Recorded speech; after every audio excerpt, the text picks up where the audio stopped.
हाय guys, अस्सलाम वालेकुम। Welcome to my channel. I hope अब सब भी ठीक होंगे। शुक्र अल्हम्दुलिल्लाह हम सब भी ठीक हैं। गाइस मॉर्निंग के बजे हैं 11 और हवा तो बहुत चल रही है। सुबह सुबह हवा चल रही है। इस टाइम गर्मी नहीं है। गर्मी स्टार्ट होगी 12 बजे के बाद। तो जी मौसम आज कुछ ऐसा है।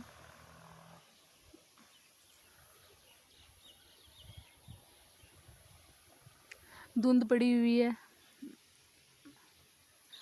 और आपके वहाँ कैसा मौसम है? अपनी सिस्टर को बताओ जल्दी से कमेंट करके। हमारे यहाँ तो बहुत गर्मी है, बहुत गर्मी है। आपके वहाँ कितनी गर्मी होती है? तो हम बाहर बैठे हैं, हवा लगा रहे हैं। जल्दी से जाओ, अपनी सिस्टर को लाइक करो, सब्सक्राइब करो एंड शेयर करो। मिलते हैं आपसे नेक्स्ट वीडियो में, एक छोटी सी शॉर्ट वीडियो में। तब तक के लिए अल्लाह हाफिज़। दुआओं में याद रखिएगा।